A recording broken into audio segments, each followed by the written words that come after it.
Hey guys, I got a different kind of video for you today. As you know, obviously, I'm not just about Iron Man training, obviously, or style stuff, but really just about becoming the best, most masculine man you can be in any regard. And I've been really blessed and honored to be associated with a bunch of guys who are also in that same vein. And one of the ways that I've been involved with that over the past 4 years now is with the 21 convention. Now, when I first went, it was a little bit more kind of pickup related, and then it started to move into some more red pill stuff. But then last year, one of the things that Anthony, the founder, did is he started the Patriarch Edition, which is basically setting it up so that we're talking about fatherhood, about building a legacy, leading a family, not just clocking in or not being the kind of deadbeat, stupid dad that most sitcoms portray us to be, but being the kind of good, high caliber men that our children need, that our wives want to be with and want to be attracted to. And so I was really glad to be a part of this. And honestly, out of all the public speaking I've done over the last years, everything that I've done, this speech that I'm about to share with you guys is the most important thing I've ever talked about. Seriously. And so I want you guys to watch this, and really, I hope that there's something that you can take from this. I hope that you guys can see the value in becoming better and not just doing it for yourself, but doing it in regards to your family, building a legacy, projecting more into a future than just letting your genetic line stop with you. So I hope you guys enjoy this. I'm really proud of the way that this speech turned out, and I hope that these concepts resonate with you guys. So watch this, and then I will see you on the next video. What he represents is patriarchy. We're here to do work as men, as patriarchs. There's nothing more natural than being a father.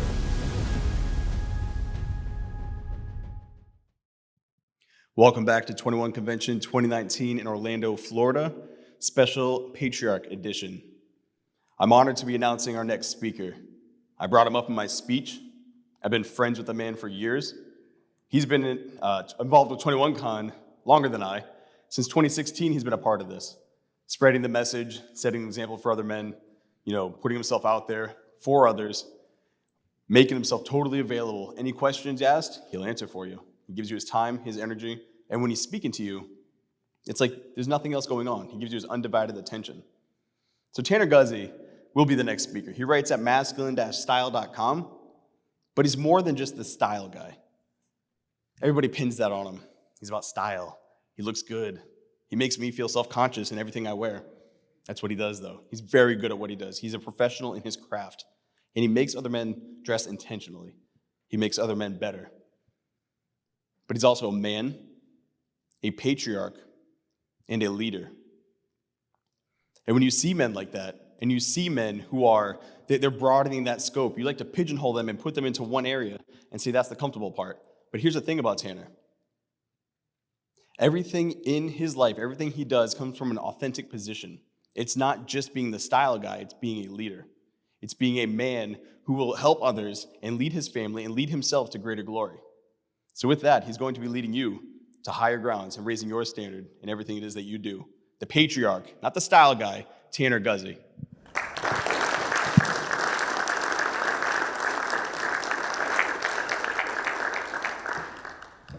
Thanks. Hey guys, I am excited to talk to you today, especially because I've been doing public speaking. I'm 34 and I've been doing public speaking for 30 years. I remember giving talks in church when I was 4 years old and having to get up and talk about things. And I've had to speak as an authority about things for the last 15 years, whether that's teaching people about my beliefs or being involved with 21Con, Menfluential, other events that I've been involved with. And I'm really excited to talk to you today because I'm not talking to you as an authority today. If I were to be speaking to you guys about style, the importance of your appearance, how to better present yourselves and how to have a better presence, a stronger presence, better presentation, I'm an authority in that arena. But when it comes to being a father, when it comes to being a patriarch, my kids are young. I've got 4. Let me tell you a little bit about some of the skin that I have in the game when it comes to this idea of being a father and being a patriarch. I've got 4 kids, happily married, been married for 8 years. My wife stays home full time. She gets to stay home full time with the kids. We're very blessed and very lucky that men like you who hire me as a coach, I make a good enough living off of doing that, that I get to earn a full-time income on my own, and my wife gets to stay home with our kids. I have 3 girls and a son, and they're aged, my oldest is about to turn 7. I have a son who's 5, a little girl who's 2.5, and then we just had our 4th daughter back in January, so she's about 3 months old. We're probably having at least 1, maybe 2 more, so we're old school like that. And I have very, very good kids right now. I do. I'm proud of them, and I get to brag about them, and obviously there's some bias in there, but I have very good kids right now. I have no idea if my kids are going to be good kids in 10 years. I have no idea if my kids are going to be good people in 20 years. And so I can't come to you as an authority figure and tell you that this is what you have to do in order to be a good patriarch and in order to raise good, happy children, because I don't know. I haven't put in the time, I haven't put in the experience. I can tell you what I do, and that's what I'm planning on sharing with you, is how I have intentionally built my own family culture, how my wife and I are doing that together as a team, how we've seen success with our kids at a young age, and how we plan on adapting and growing as our kids get older and as their personalities diverge and as their needs become different. But when it comes to speaking to you as an authority about this is exactly what you have to do, I can't do that. So I want to set the expectations properly and let you guys know that today I'm sharing my thoughts with you. I'm sharing my own experiences with you. And what I like to do best is try and take what I do or what I see other people do from a purely tactical or an applicable standpoint, and then try and pull the principles out of that so that we can learn together from what those principles are, and then you can apply those principles in your own lives. Because I have no idea how you men can become better patriarchs. Your situations are different. You're married or you're not, you're divorced or you've got kids that were born out of wedlock. Some of you don't have kids, some of you have grandkids. Your jobs are different, the way in which you live is different, the cultures that you belong to are very different. I cannot give you, nobody in here can give you a prescription as far as this is how to be a successful patriarch. But what we can do is talk about the principles that have been established by men who are much greater than we are, the men who have built civilizations, and then how we can apply those principles together. So one of the things that I want to talk about that's been on my mind a lot lately is this idea of identity. Because really, when it comes to my own children and the things that we're experiencing with them, one of the things that we're finding is so crucial is that they have a true identity in who and what they are. Identity is really, it's bigger than everything. And the things that we believe about ourselves, the self-talk that we have, the things that we tell ourselves who and what we are, because we're humans and because we like consistency, those are the things that we don't want to change. You hear people talk about things all the time that we identify with our weaknesses, or we identify with things like the hobbies that we're into, or the friends that we have, or the music that we listen to, a lot of these superficial things. And I can tell you from my own experience that I went through a crisis when I was 20 years old because my identity was rooted in BMX bikes and punk rock music, right? And you know what? I sucked at both of those a lot. I really was not very good at any of that. And so my identity was rooted in something that there was no possible success for me to have. And it was something that was so hard for me to be able to grapple with the idea that I don't have to abandon those things. I still enjoy those things. I love taking my kids to the skate park now and riding bikes together. But it doesn't have to be my identity, even though for 10 years I had told myself that that was what my identity was rooted in. Identity is what makes who we are, and if we can have our identities rooted in the right things, then that's what helps us be successful as people. Now, the problem is, the world used to be aligned with the identities that the men in this room that we would want. It used to be that you really could just kind of outsource the idea of you send your kids to school, and you send them to church, and you send them over to their friends' houses, and they come back, and those institutions and those people are instilling good ideas into them, right? The world used to work that way. And some people would argue that now it works that way even better, but the men in here, we don't like that identity. We don't like the results of that world and that culture. and the way that it's creating our children. I know I certainly don't.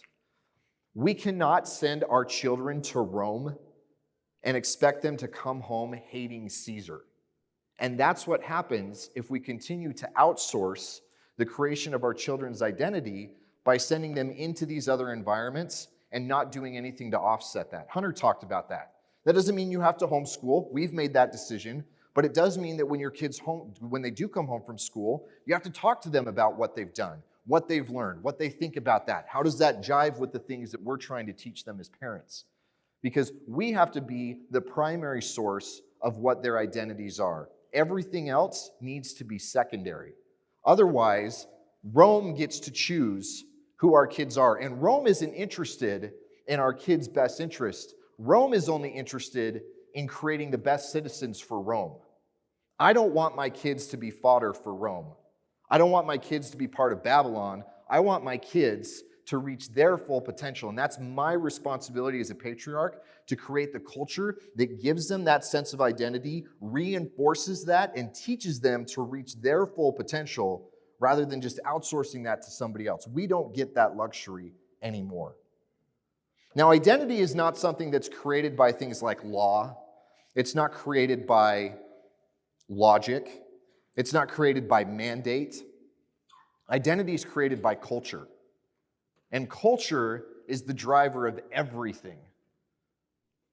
Politics, law, everything else is downstream of culture. And culture, the things that groups of people agree upon, are things like morals and beliefs and systems and rituals and language and appearance and all these other variables that create this idea of a collective identity. And then the individuals need to determine how they fit individually within that collective identity. And so one of the things that we're doing as a Guzzi family, as the Guzzis, is very intentionally building a culture around our family. Because if we can successfully build a culture, if we can instill in our kids what it means to be a Guzzi, then that means that their identity won't be something that's threatened when they have friends who have beliefs that we disagree with, or they have jobs that may offer more profit but come at the expense of their morals. Or my son has a girl that's really hot and is really into him, but she's not good for him. Or my daughters can't find the kind of caliber of men that they would like to marry, and so they just become spinsters. We can create the kind of culture within our family and then watch it expand out. Because here's one of the other things that's really interesting about this culture problem, is that it's frustrating because you see people complain about culture all the time.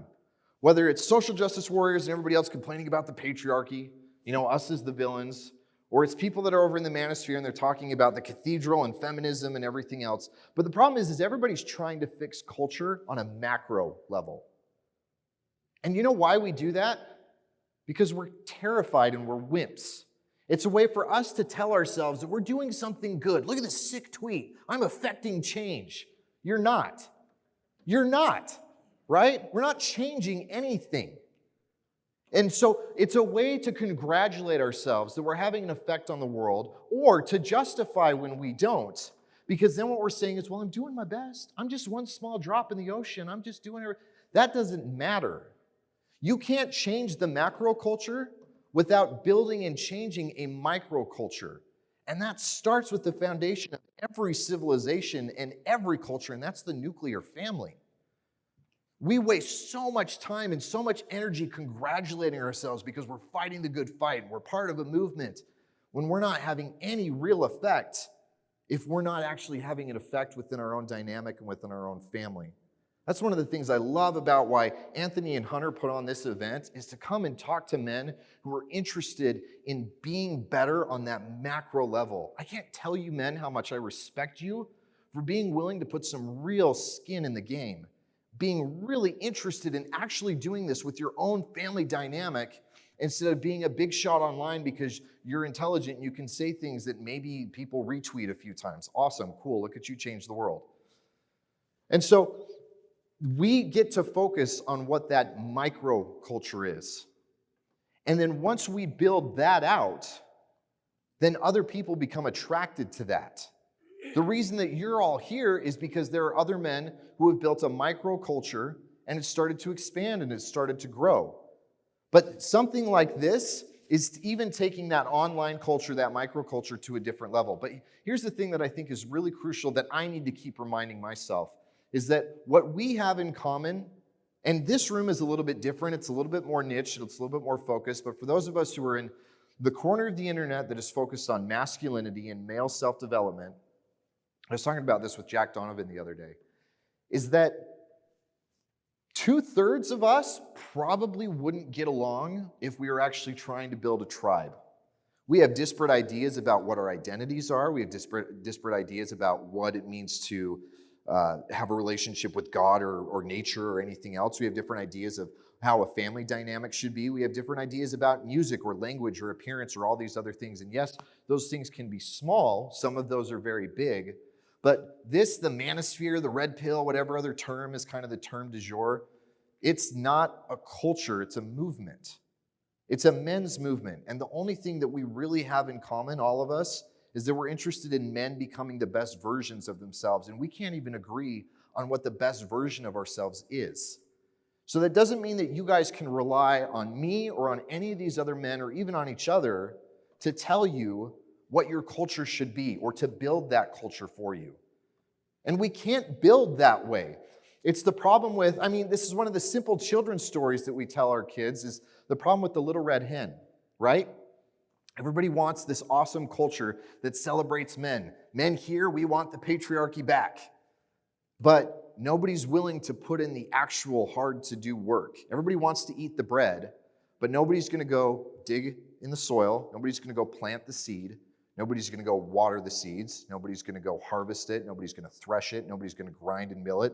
Nobody's going to knead it into dough, and nobody's going to cook it. We all just want it. Or we may show up at the very end and say, look, I pulled it out of the oven. I did this awesome tweet. Look how I got to make the bread, right? We have to be willing to do the work all the way through. And that's what I love about being in this room with men like you, is you are the ones who have real consequences on the line or desire to have real consequences on the line, and you're willing to build your own culture and then watch whether that actually has a positive effect on the macro culture, or you just have to hunker down and fight off the hordes of barbarians and heathens who are going to come after you and your family. And that gets to be our job too. So, like I said when we first started, I don't have a prescription for what it means to build a good family culture.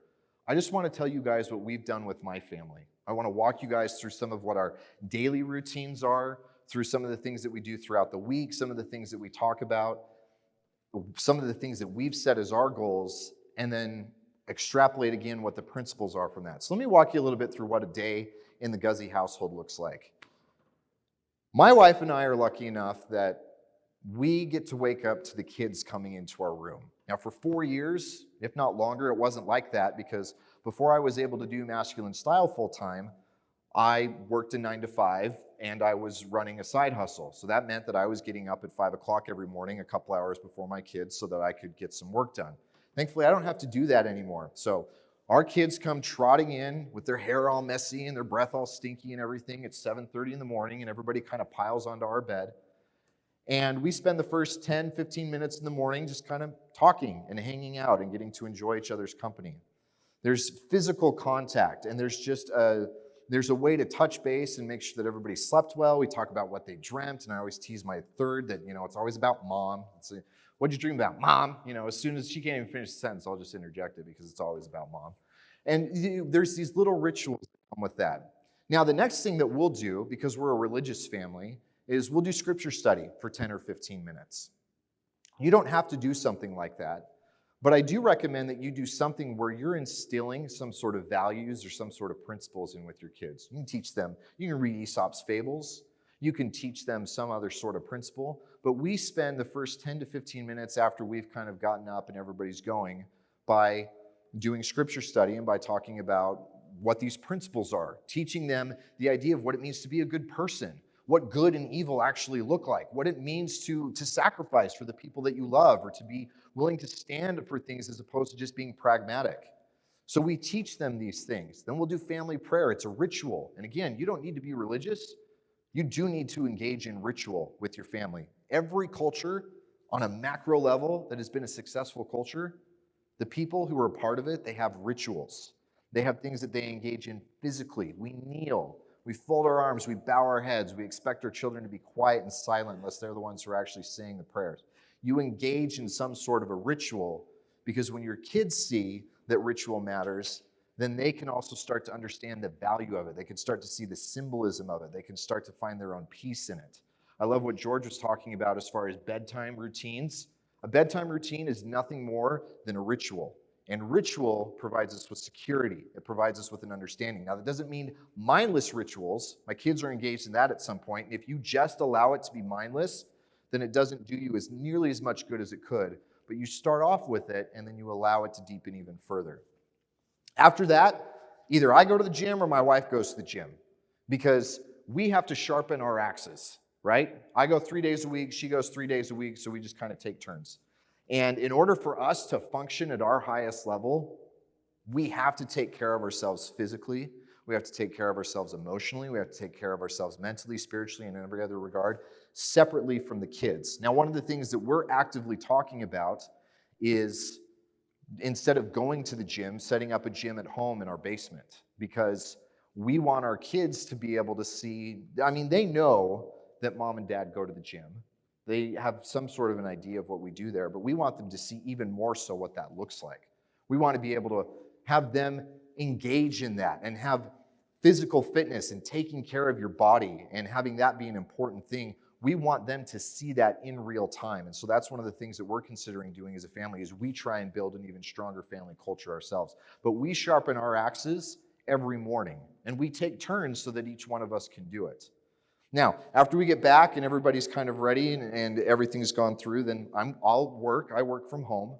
And so my kids know that when the door is shut, they don't get to come in and barge in and come bug me. Well, our kids have boundaries, and there are consequences for not obeying what those boundaries are. Doesn't mean that I'm angry when it happens, although if there are times that I am angry and I wish that I weren't. I wish that I could be better, as Dr. Sean was saying, as far as disassociating the anger from the consequences and being able to just teach them dispassionately. But my kids understand that it's not, oh, well, I'm going to count to 3, and then you have to go, okay, well, now I'm going to count to 3. No, you follow through. And our kids know. My kids are very obedient, and they're very good at not only just following the rules, but starting to understand why the rules are. One of the things that we've been doing a lot lately, especially with my 2 older kids, is if we tell them to do something and they say why, the way kids whine, because that's just kind of our natural tendency, is we will say, that's not the right answer. You say, okay, Dad, how come? Because we're happy to have our kids ask us and try to understand. Neither my wife or I expect any sort of blind obedience from them. We also don't expect them to think that we have to justify our answers or our dictates to them, because we don't. They're not our little gods, and we don't have to justify anything to them. So we expect them to obey, and if they want to understand why, then they can ask how come. And we also expect them to do it cheerfully. So I go to work, and then my 2 oldest kids they'll do homeschool. They'll start off, that's the first thing that they'll do during the morning. One of the reasons we do that is because we want our kids to understand that you do the hard things first. You do the important things first. It's hard for them. My son hates it, especially because the homeschool curriculum that they're following right now is it's all based on a computer program that's teaching them the simple stuff like reading, writing, math, and a little bit of science. And as they get older, then we'll start doing things differently. But for now, this curriculum is working. My son hates it. He hates it. He throws fits about it, and we're working with him to get over it. But the big thing that we're trying to do is to help him understand that you do the hard things first. Same thing with if there's a food that they don't like, that they have to at least try that, and you're better off if you try eating that first, and then you can enjoy the rest of your meal. That's a very intentional thing that happens on our part. My third child, my second daughter, she does the same thing when it comes to throwing fits about having naps. She hates it. She's 2.5. She doesn't want to have to take a nap, especially when her older siblings are done playing. She just wants to be, or when they're out playing, when they're done with preschool, she just wants to go out and play with them. And it's funny because this has been a fight for a little while, and my wife just texted me today, and she said, my daughter's name is Birdie. She said, Birdie came in at 10:30, which is like 2 hours earlier than what her normal nap time is, and she said, Mom, I'm tired. I want to take a nap. Will you sing to me? And my 2.5-year-old is really almost about that articulate because she's ridiculously smart and I'm in trouble. But she says that. And so even as a little kid, just by reinforcing what those principles are, she's starting to understand more value in it. And especially because we go out of our way to try and help our children understand things. Now, we'll go throughout the day, but I come down and we eat lunch together. We don't always get to do dinner together because we have different responsibilities, my wife and I.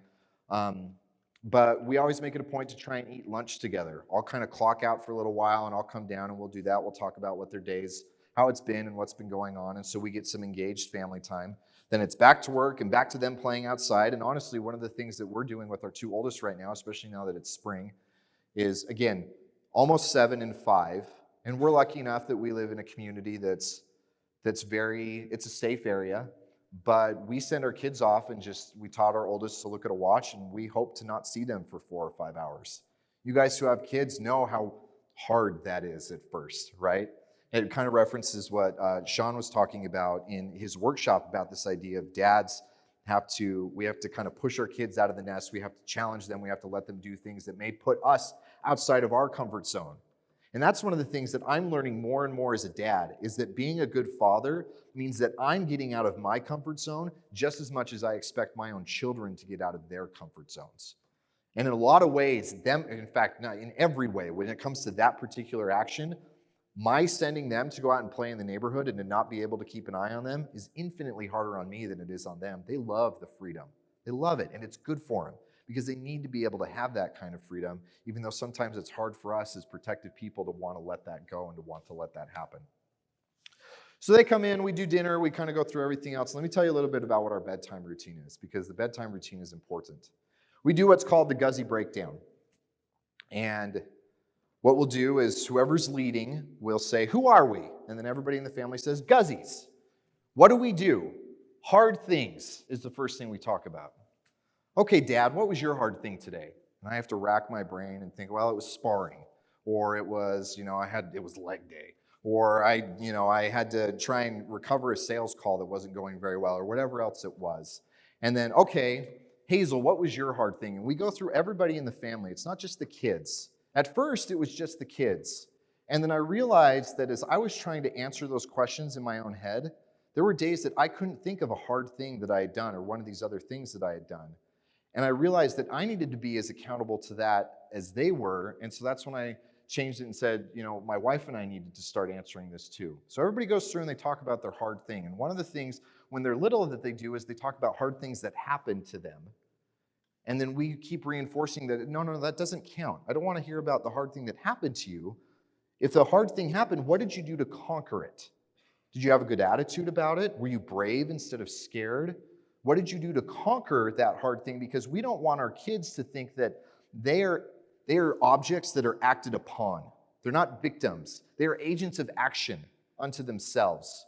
And so we want them to understand that hard things, when we ask you what hard things you did today, I don't care what happened to you, I care about what you did with what was difficult for you. So then everybody goes through that, and then we do it again. Who are we? Guzzies. What do we do? Good things. This is where we get to reinforce some of the moral codes that we teach as a family. What are the things that you've done today that are good, that are moral, that are upright, that are taking care of what it means to be a good person? And we go through all of that. Who are we? Guzzies. What do we do? Kind things. Okay, so what are some of the kind things that we've done? This is the one that I struggle with, especially because a lot of times I can think of a million things that I've done throughout that day. Maybe it's as simple as brushing my youngest teeth or filling up their water or something else like that. And I don't think of that as a particularly kind thing. I just think of it as doing my job. But I don't want my kids to think of that as me doing my job. I want them to realize that that's a kind thing that I'm doing for them. And so we go through and we talk about what those kind things are. And then because I'm kind of, uptight and we're like this, then my wife very kindly made the recommendation of we need to add one more, and it's fun things. Because otherwise I would just focus on like the work and all that other stuff. And she's totally right. Because you can't have a culture and you can't have a successful family without having fun things that come with it. It can't just be all punishment and no praise, like has already been spoken to a bunch of different times. It can't be all work and no play. If we're going to have a successful family culture, there needs to be just as much fun as there is growth and development. And so the last thing we talk about is what are the fun things? This is another one that both my wife and I really kind of struggle with, is sometimes throughout the day, we don't really get to have that much fun because she's homeschooling, I'm working, there's other things that are going on. And so what's nice is as we go throughout this routine, then it makes us think as we go throughout the day, it's like, okay, I'm gonna have to tell the kids that once again, I didn't do anything fun, which means I'm really not being a good Guzzi. So I better do something fun, even if it's just wrestling with my son for a few minutes, or it's playing pretend with my daughter for a little while, or it's that, I got to take a break and I got to watch a YouTube video instead of doing another call or something else like that, so that they see again that we're sharpening our own axes, that we're taking care of ourselves, and that we're doing fun things. Then we once again do family prayer, and we have the kids say their own prayers, and then we kind of do stories and that kind of stuff. And if you have little kids, you don't read to your kids, and you don't do the voices, and you don't get into it like you're a broadcaster, you're missing out, because that is so fun. And your kids will absolutely love it, and they will eat it up, because they get to see you as dad get to be bigger than life. You get to create these environments and these stories and these tales and these other things that as they read them, my two oldest, they know how to read, but they can't read with the same they still ask me to do it all the time when it comes to bedtime, because I can do it in a way that brings it to life. That's a skill. That's something that I encourage you to practice, because I've gotten better at it. I'm still not great at it, but I've gotten better at it, and I absolutely love it. It's fantastic for them. Then, by that time, it's about 7:30, 8 o'clock, and the kids are done. It's bedtime. They go to bed at the same time every single night. One, because that's what keeps them sane, but way more importantly, that's what gives me and my wife some time to not just be parents, right? Because just like Hunter was talking about, we talked about, obviously, you take care of what your own needs are. We do the gym, I do work, my wife does some of her stuff, we do that. Obviously, there's the parenting component, which is what I've hit on quite a bit, but there also needs to be the relationship component, the lover archetype that comes in there. So my wife and I, we have these 3-4 hours after the kids go to bed that are sacred for us. They really are. Sometimes, honestly, it's just watching something like Justified on Netflix or whatever. Sometimes it's just nights like that. Sometimes we'll both just be sitting next to each other and we'll be reading books. The nights vary, but what's important is that we get time together to just be alone, the two of us.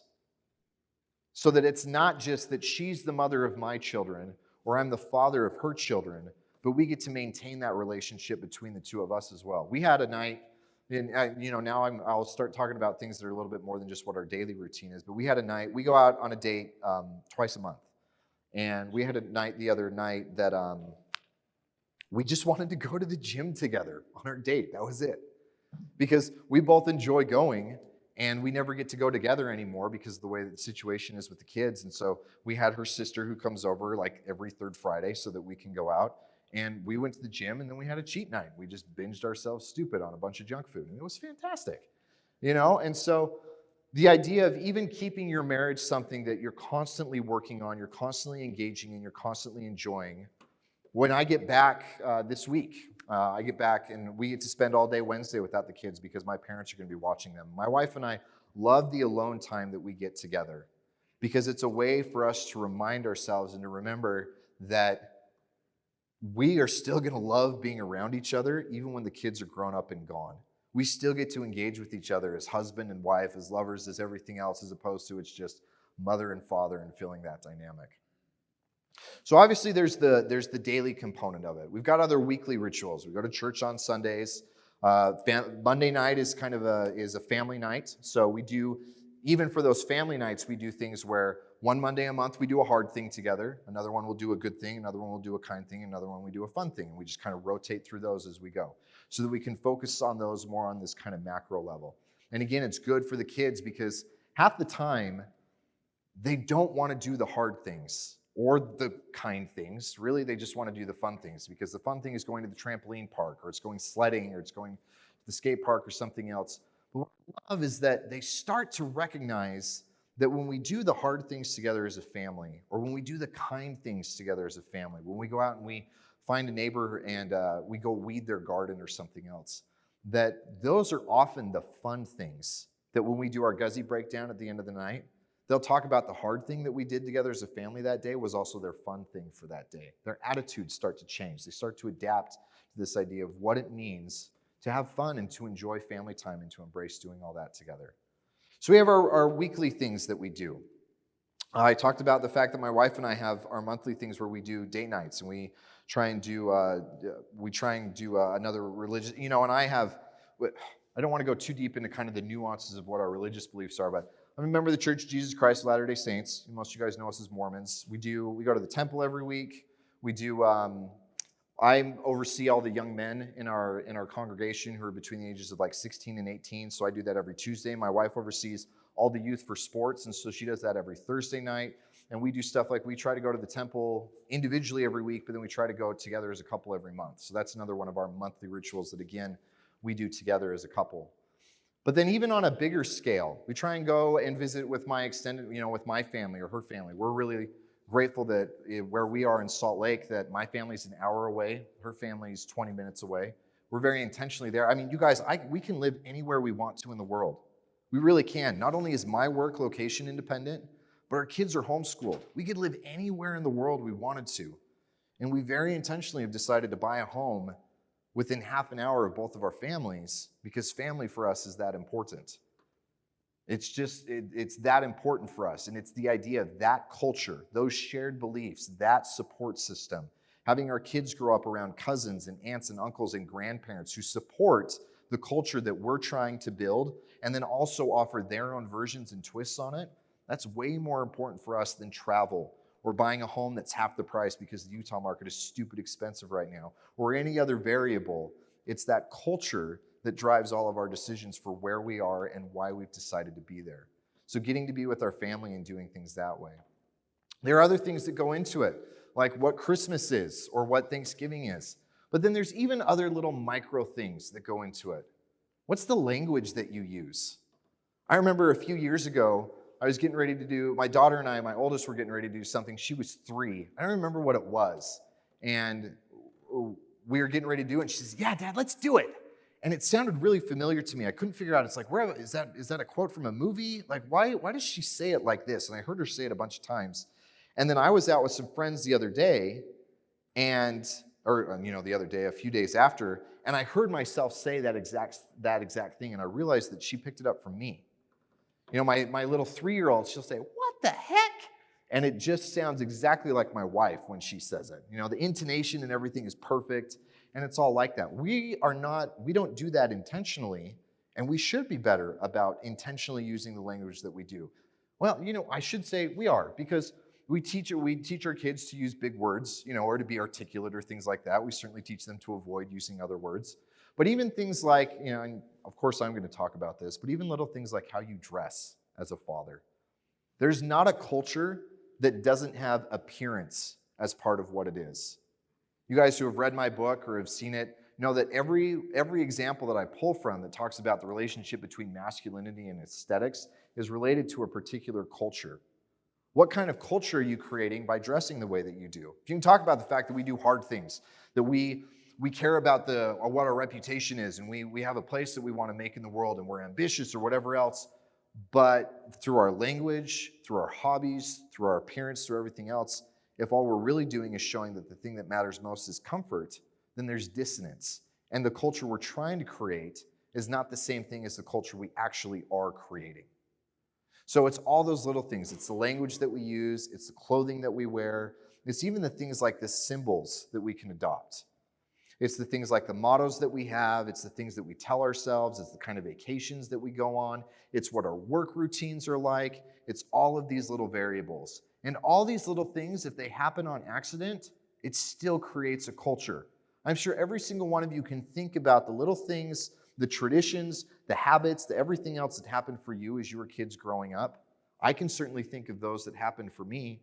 And half the time when I asked my parents why they did things that way, I don't know. It was just how we did it. And there's nothing, well, I shouldn't say, there used to be nothing wrong with that, because again, the macro culture was strong enough that it would reinforce what they were trying to do as parents. But again, we don't get that luxury. We don't. We don't get to be lazy. We don't get to just say, I don't know, it just happened that way.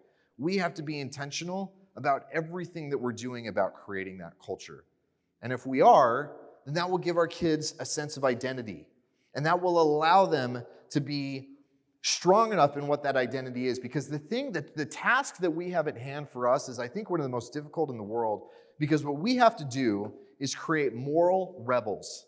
And I know that sounds oxymoronic, but that's really what we're creating, is morally good people who are rebels against the world that we live in. We have to teach them to be in the world and to not be the weirdo kids that can't actually identify with anybody else, because then again, you don't get to expand your microculture into something bigger.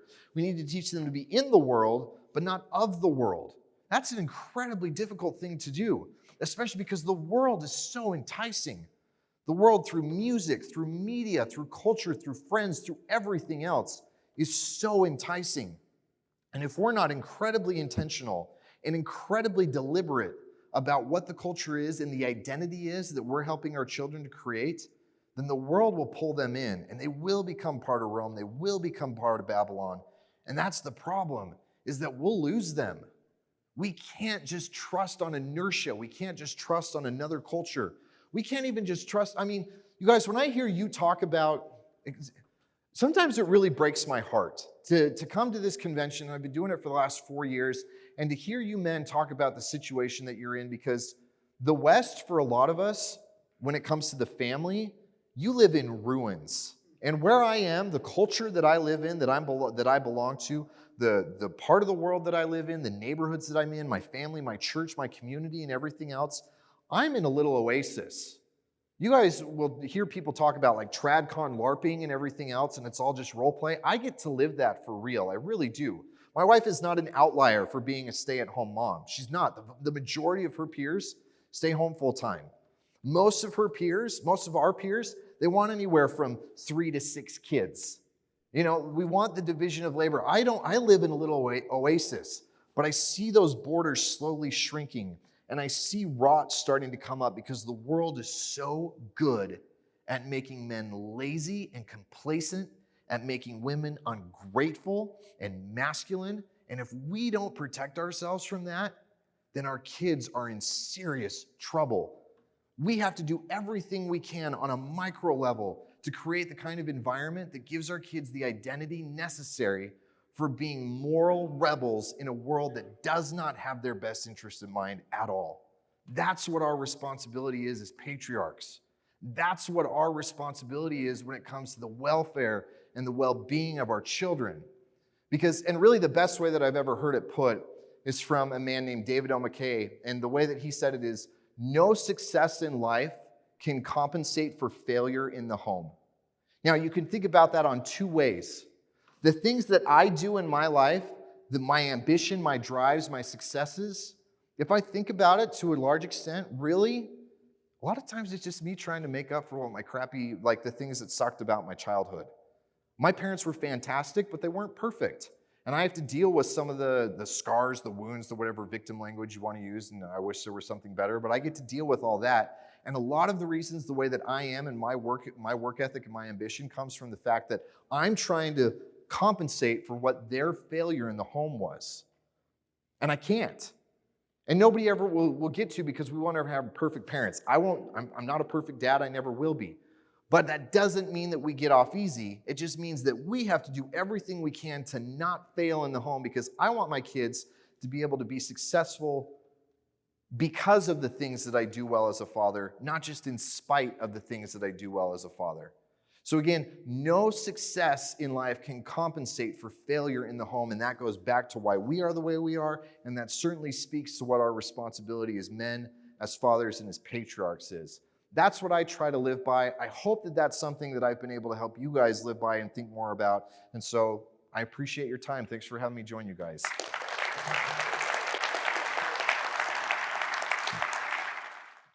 What he represents is patriarchy. We're here to do work as men, as patriarchs. There's nothing more natural than being a father.